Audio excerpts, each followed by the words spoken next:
warahmatullahi wabarakatuh. Perkenalkan, nama saya Fajar Ariminaldo. Nama saya Dini Lila Utami. Nama saya Sylviana Farmaniza. Nama saya Muhammad Dafar Irawan. Di sini kami akan membahas materi tentang nilai mutlak, trigonometri, dan pertidaksamaan irasional. Sebelum itu, jangan lupa untuk Like, komen, Share, Subscribe. Nilai mutlak. Pengertian nilai mutlak. Nilai mutlak suatu bilangan real X dinyatakan dengan mutlak X didefinisikan sebagai mutlak X sama dengan X itu jika X besar sama dengan 0. Mutlak X sama dengan min X jika X kecil 0.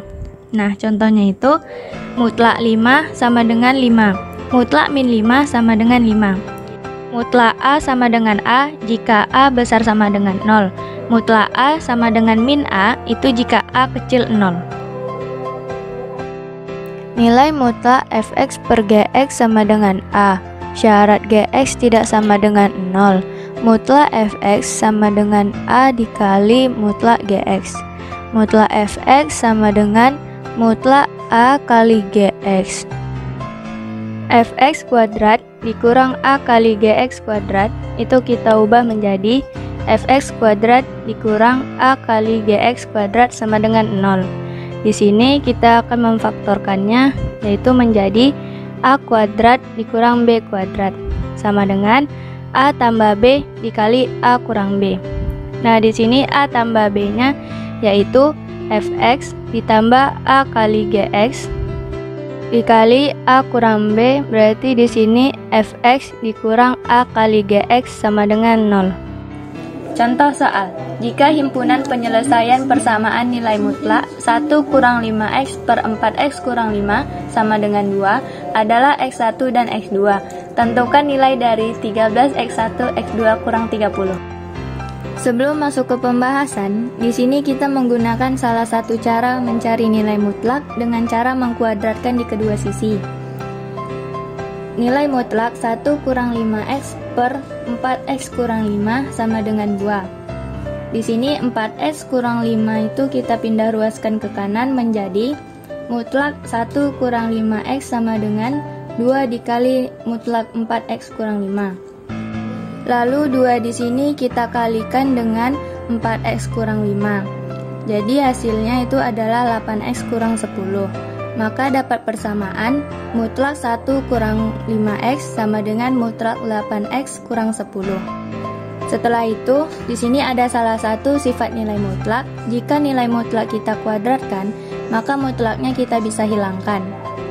Menjadi 1 kurang 5x kuadrat sama dengan 8x kurang 10 kuadrat.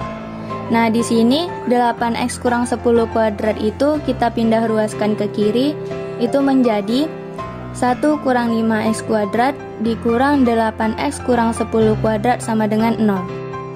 Jadi di sini 1 kurang 5x kuadrat dikurang 8x kurang 10 kuadrat sama dengan 0 itu bisa kita faktorkan menjadi 1 kurang 5x ditambah 8x kurang 10 dan 1 kurang 5x kurang 8x tambah 10 sama dengan 0. Di persamaan pertama kita jumlahkan menjadi 3x dikurang 9 sama dengan 0 atau kita pindah ruaskan ke kanan maka x sama dengan 9 per 3 hasilnya 3 itu x1. Di persamaan kedua 1 dikurang 5x kurang 8x tambah 10 sama dengan 0 itu hasilnya min 13x ditambah 11 sama dengan 0 dan min 13x sama dengan 11 kita pindah ruaskan ke kanan menjadi min 11. Lalu kita peroleh min 13x sama dengan min 11 dan x sama dengan min 11 per min 13 menjadi 11 per 13. 11 per 13 itu x2. Syarat gx tidak sama dengan 0. Misal 4x kurang 5 tidak sama dengan 0. 4x tidak sama dengan 5. X tidak sama dengan 5 per 4.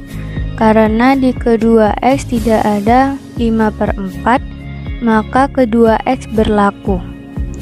Setelah mendapatkan X1 dan X2, kita lanjutkan ke pertanyaannya yaitu 13 dikali X1 dikali X2 dikurang 30.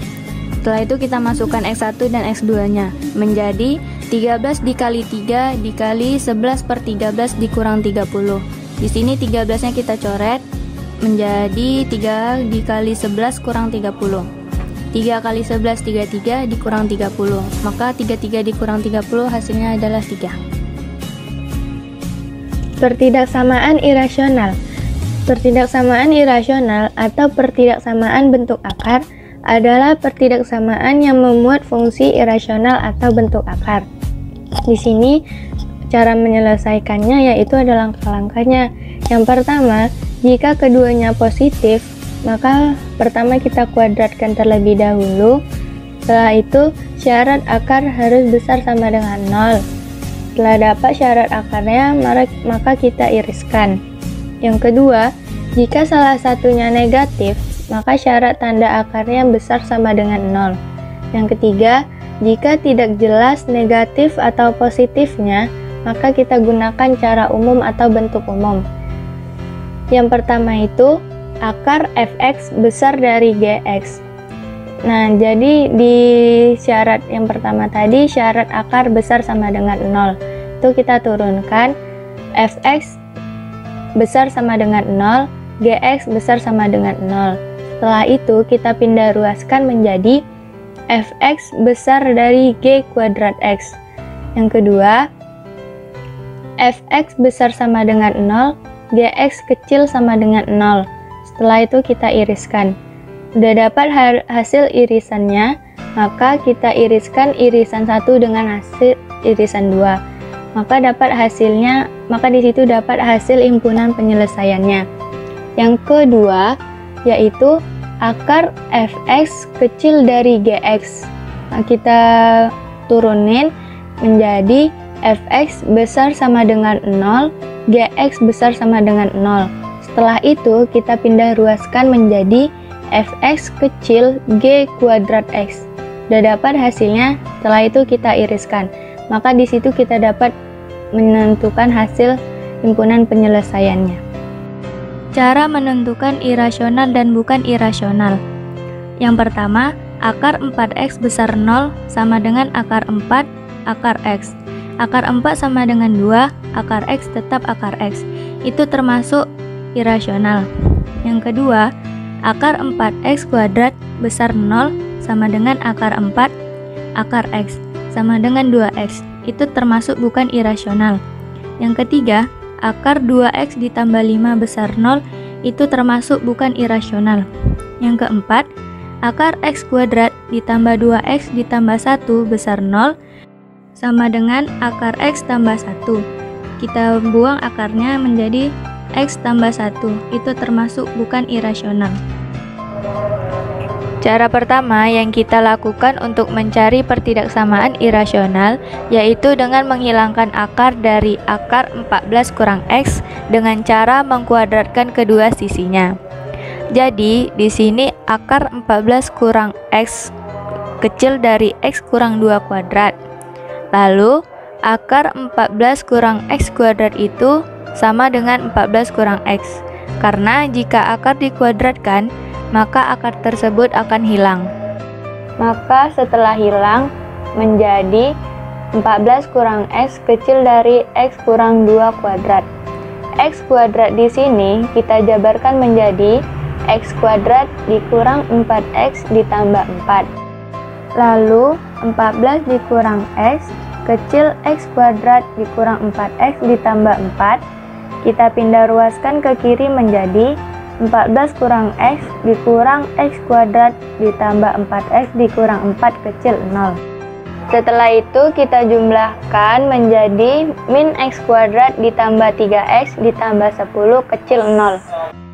Karena di sini kita tidak mau x bernilai negatif, maka semuanya kita kalikan negatif menjadi x kuadrat dikurang 3x dikurang 10 besar 0.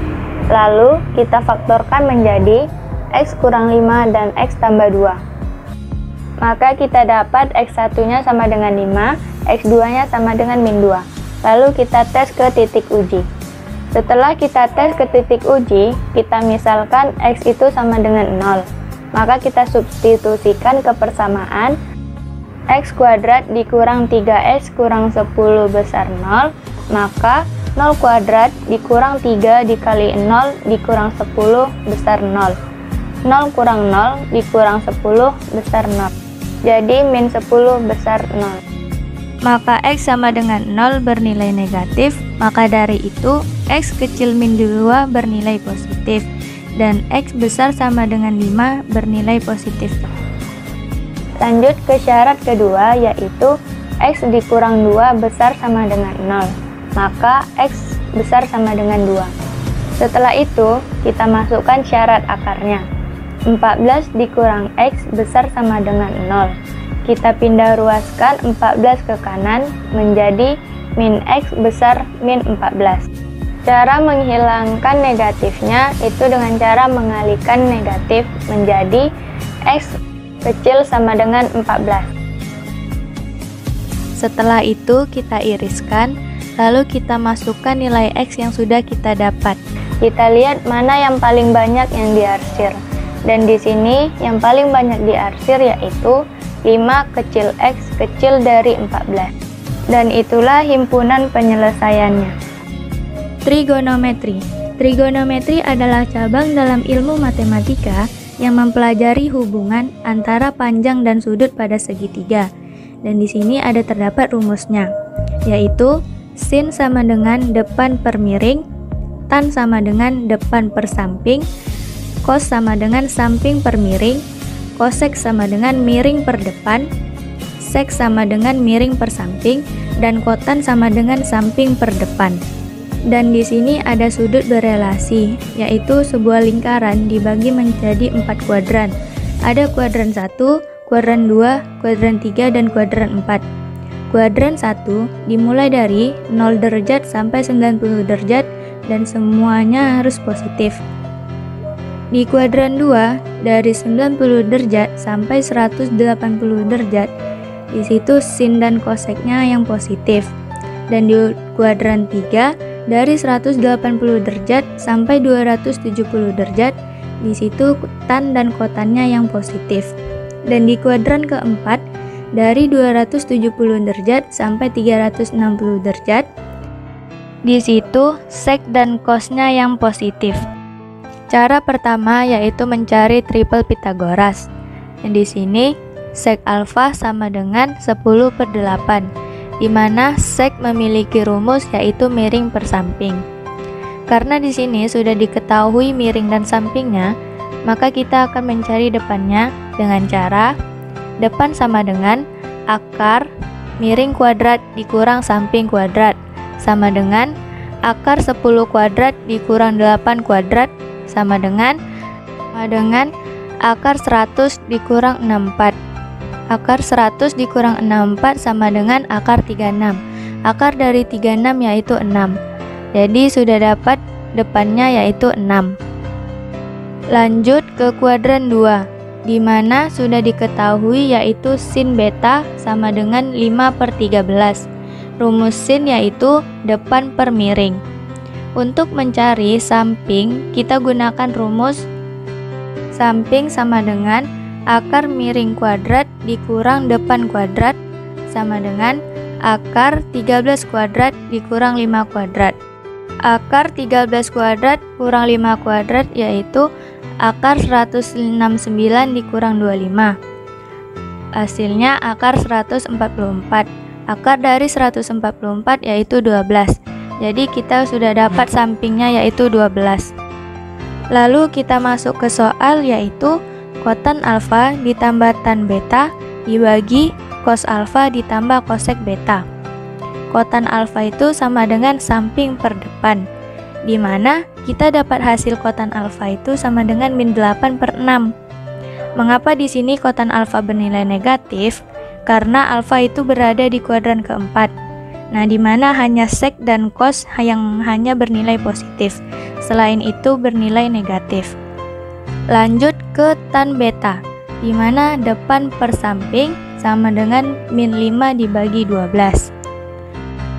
Mengapa di sini tan beta bernilai negatif karena beta berada di kuadran kedua, di mana hanya sin dan kosek yang bernilai positif, selain itu bernilai negatif. Lanjut, ada kosek alfa sama dengan samping per miring, itu sama dengan 8/10. Lanjut, ada kosek beta sama dengan miring per depan, itu sama dengan 13/5. Setelah itu kita masuk ke soal, yaitu kotan alfa ditambah tan beta dibagi cos alfa ditambah kosek beta. Lalu kita masukkan hasil yang sudah kita dapat tadi, yaitu min 8/6 ditambah min 5/12 dibagi 8/10 ditambah 13/5. Sebelum kita menjumlahkan terlebih dahulu, samakan terlebih dahulu penyebutnya min 8/6 ditambah min 5/12. Di sini 8 dikali 2 ditambah min 5 dikali 1 dibagi 12. Setelah itu samakan penyebut 8/10 ditambah 13/5, yaitu 8 dikali 1 ditambah 13 kali 2 dibagi 10. Setelah itu dapat hasilnya 8 dikali 2 yaitu min 16 dikurang min 5 dikali 1 yaitu 5/12 dibagi 8 kali 1 8 ditambah 13 kali 2 26/10. Setelah itu min 16 dikurang 5 sama dengan min 21/12 dibagi 8 ditambah 26 sama dengan 34/10. Setelah itu kita kalikan min 21/12 dikali 34/10 itu kita balikkan menjadi 10/34. Min 21/12 itu sama-sama kita bagi 3. Min 21 bagi 3 min 7, 12 bagi 3 4. 10/34 itu kita bagi 2, 10 bagi 2 5, per 34 bagi 2 itu 17. Nah, sama dengan min 7 dikali 5 itu hasilnya min 35, 4 dikali 17 sama dengan 68. Jadi hasilnya min 35/68. Sekian video pembahasan dari kami. Bila ada kesalahan mohon dimaafkan. Wabillahi taufiq wal hidayah. Wassalamualaikum warahmatullahi wabarakatuh.